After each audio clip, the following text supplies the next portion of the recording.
السلام علیکم ورحمۃ اللہ وبرکاتہ۔ پیارے محترم اسلامی بھائیوں، آج کے اس آڈیو میں ہم سنیں گے کہ کسی بھی شخص پر غسل کب فرض ہوتا ہے، اور جب غسل فرض ہو گیا تو اب غسل کرنے کا صحیح طریقہ کیا ہے جس سے ہم اچھی طرح پاک ہو سکیں۔ تو آج کا آڈیو آپ کے لیے بہت ضروری ہے۔ یہ مسائل سیکھنا ہر مسلمان کے لیے ضروری ہیں، بلکہ ہر مسلمان پر فرض ہے، کیونکہ آج ہمارے مسلمان بھائی لا علمی کی وجہ سے بہت ہی غلط فہمیوں کا شکار ہو جاتے ہیں، اور ذرا ذرا سی باتوں پر سوچتے ہیں کہ ہم ناپاک ہو گئے، ہم نماز نہیں پڑھ سکتے، ہم فاتحہ نہیں کر سکتے، ہم قرآن نہیں پڑھ سکتے، جبکہ ان پر غسل فرض نہیں ہوتا ہے۔ غسل کن باتوں سے فرض ہوتا ہے، آئیے پہلے وہ سنتے ہیں۔ دیکھیے، غسل فرض ہونے کے 5 اسباب ہیں، 5 وجہ ہیں۔ نمبر 1، منی کا اپنی جگہ سے شہوت کے ساتھ جدا ہو کر عضو سے نکلنا، یعنی منی کا، یعنی کہ ویریہ کا، یہ نمبر 1 ہے۔ ویریہ کا اپنی جگہ سے شہوت کے ساتھ جدا ہو کر عضو سے نکلنا، یہ ایک ہو گیا۔ نمبر 2 ہے احتلام، یعنی سوتے میں منی کا نکل جانا۔ احتلام یعنی جسے ہم نائٹ فیل بھی کہتے ہیں، سوپن دوش بھی کہتے ہیں، سوتے میں ویریہ کا نکل جانا، یہ 2 ہو گئے۔ نمبر 3، شرمگاہ میں سپاری داخل ہو جانا، شرمگاہ میں سپاری داخل ہو جانا، چاہے شہوت ہو یا نہ ہو، انزال ہو یا نہ ہو، دونوں پر غسل فرض ہو جاتا ہے۔ نمبر 4، حیض سے فارغ ہونا، حیض یعنی MC بھی کہتے ہیں انگلش میں، اس سے جب فارغ ہوگی کوئی اسلامی بہن لیڈیز تو اس کے لیے پھر غسل فرض ہوگا۔ نمبر 5، نفاس، یعنی بچے کی پیدائش کے وقت جو خون آتا ہے اس سے فارغ ہونا۔ یہ 5 باتیں ایسی ہیں جن سے غسل فرض ہو جاتا ہے۔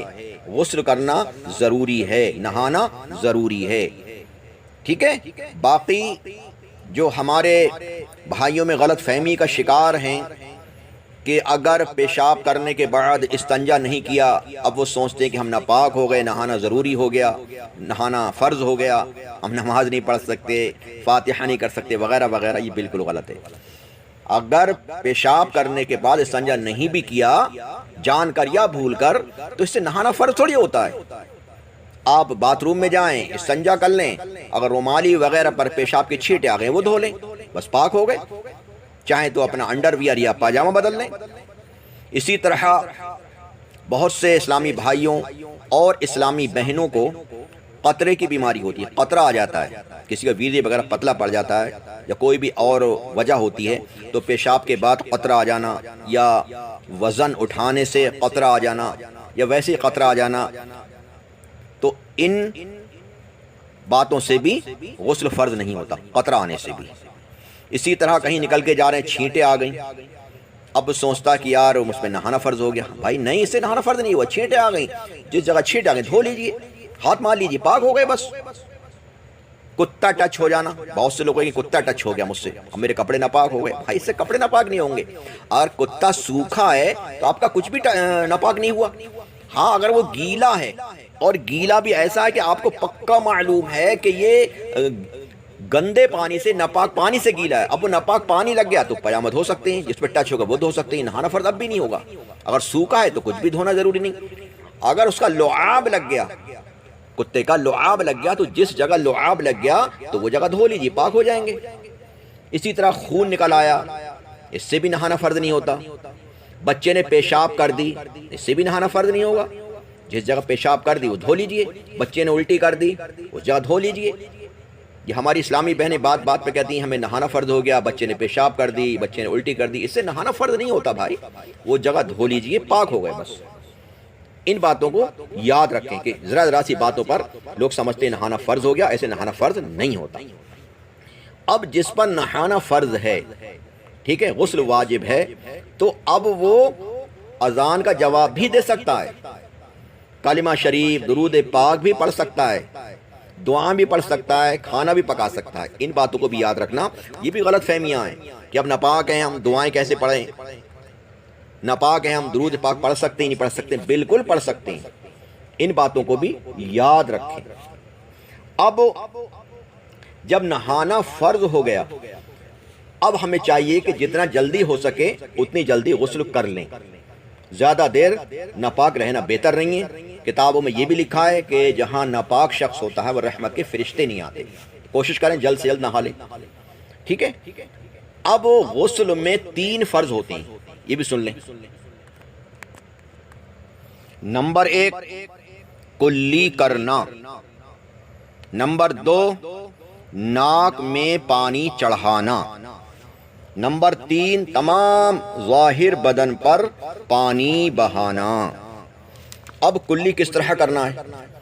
دیکھیں، منہ میں تھوڑا سا پانی لے کر پچھ پچھ کر کے ڈال دیے، اس طرح سے، یہ کلی نہیں، یہ کلی کا نام نہیں ہے، بلکہ منہ کے ہر پرزے، گوشے، ہونٹوں سے حلق کی جڑ تک ہر جگہ پانی بہہ جائے، تب صحیح طرح کلی ہوگی۔ اسی طرح داڑھوں کے پیچھے، گالوں کی تہ میں، دانتوں کی کھڑکیوں اور جڑوں اور زبان کی ہر کربٹ پر بلکہ حلق کے کنارے تک پانی بہائے۔ منہ میں پانی لے کر سب طرف کو گھمائے گا تو انشاءاللہ ہر جگہ پانی پہنچ جائے گا۔ روزہ نہ ہو تو غرارہ بھی کر لیجئے کہ سنت ہے۔ دانتوں میں چھالیا کے دانے یا بوٹی کے ریشے وغیرہ ہوں تو ان کو چھڑانا ضروری ہے۔ ہاں، اگر چھڑانے میں تکلیف ہو رہی ہے، نقصان ہے، تو پھر معاف ہے۔ نمبر 2 ناک میں پانی چڑھانا، یہ جلدی جلدی ناک کی نوک پر پانی لگا لینے سے کام نہیں چلے گا، بلکہ جہاں تک نرم جگہ ہے یعنی سخت ہڈی کے شروع تک دھلنا لازمی ہے، اور یہ اس طرح کریں گے کہ پانی کو سونگھ کر اوپر کھینچیے۔ یہ خیال رکھیے کہ بال برابر بھی جگہ دھلنے سے نہ رہ جائے، ورنہ غسل نہیں ہوگا۔ ناک کے اندر اگر رینٹ سوکھ گئی ہے تو اس کا چھڑانا بھی فرض ہے، اور ناک کے بالوں کا دھونا بھی فرض ہے۔ اب نمبر 3 تمام ظاہری بدن پانی بہانا، سر کے بالوں سے لے کر پاؤں کے تلووں تک جسم کے ہر پرزے اور ہر رونگٹے پر پانی بہہ جانا ضروری ہے۔ جسم کی بعض جگہیں ایسی ہیں کہ اگر احتیاط نہ کی تو وہ سوکھی رہ جائیں گی اور پھر غسل نہیں ہوگا۔ تو پیارے اسلامی بھائیوں، اچھی طرح مل مل کر، اچھی طرح پانی چپڑ کر نہائیے کہ کہیں بھی بال برابر بھی جگہ سوکھی نہ رہ جائے، ورنہ غسل نہیں ہوگا۔ یہاں پر ایک بات اور عرض کیے دیتے ہیں کہ جس جگہ ویزے لگا تو وہی کپڑا ناپاک ہوگا، سارے کپڑے ناپاک نہیں ہوتے، ٹھیک ہے۔ جیسے احتلام ہوا یا شہوت کے ساتھ منی عضو سے نکلی تو اب اگر انڈر ویئر پہ لگا تو وہ ناپاک ہے، تہبند باندھے تو وہ ناپاک ہے۔ اب بہت سے اسلامی بھائی سمجھتے ہیں کہ ہمارے سارے کپڑے ناپاک ہو گئے، کہ ٹوپی تھوڑی ناپاک ہوگی، یا شرٹ یا بنیان تھوڑی ناپاک ہوگا۔ اوپر کا حصہ ناپاک تبھی ہوگا جبکہ اس پہ گندگی لگے گی، ناپاک چیز، ورنہ وہ پاک ہے۔ جس چیز پر ناپاک چیز لگی وہی دھو لیں، پاک ہو جائے گا۔ لیکن بدن کا رونٹا رونٹا ناپاک ہو جاتا ہے، اس کو یاد رکھنا، بدن کا سارا حصہ ناپاک ہے۔ آپ سر کے بالوں سے لے کر اور پیر کے تلووں تک رونٹا رونٹا دھل جائے، ہر جگہ پانی بہہ جائے، تبھی غسل صحیح ادا ہوگا۔